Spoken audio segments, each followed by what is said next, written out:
한국의 상황이 이렇다 보니 중국에 입국하려다 격리되는 교민이 늘고 있습니다.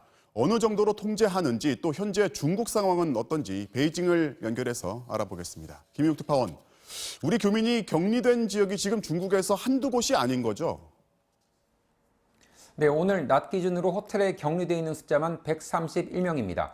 오후 늦게 들어온 항공기도 있으니까 격리 인원은 좀 더 증가했을 수 있습니다. 이들 외에도 이미 호텔에 2, 3일 동안 격리돼 있다가 동행한 승객이 음성 판정을 받고 나서야 집으로 돌아갈 수 있게 된 사람도 100명 가까이 됩니다.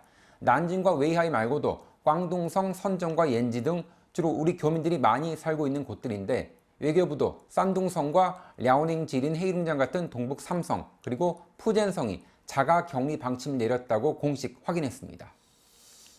자, 이분들이요, 중국에 여행을 간 건 아닐 테고 주로 그 지역에 거주하는 교민일 거란 말이죠. 지금 한국에 대해서 중국 분위기가 어떤 겁니까?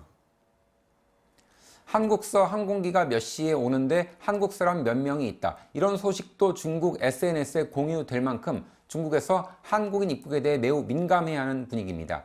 텐진이나 선양 같은 곳은 공항에 내리면 2주간 지정된 호텔에서 따로 격리 생활을 해야 되고 다른 지역에서도 거주지가 없는 경우는 호텔에서 그만큼을 역시 격리돼 있어야 합니다.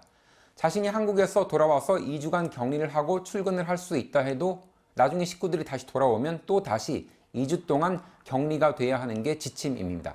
중국 관영 매체는 방역은 양보할 수 없다면서 특히 한국과 일본에서 오는 경우는 격리 조치를 더 강화해야 한다고 강조했습니다.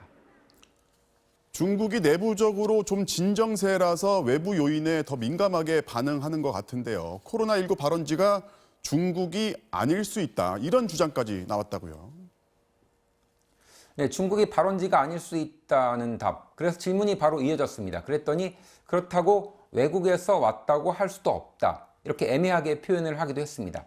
처음으로 증상이 보고된 이른바 1호 환자는 발원지로 지목된 수산시장에 간 적이 없다. 오늘 우한 보건당국은 이렇게 확인을 했고 또 중국의 한 연구기관은 우한 수산물시장이 아닌 다른 곳에서 그 전에 이미 병원균이 시작됐을 가능성도 언급한 바 있습니다. 대처 방안을 위해서라도 발원지를 찾는 게 중요한데 시간은 급한데 혼란스럽습니다. 베이징이었습니다.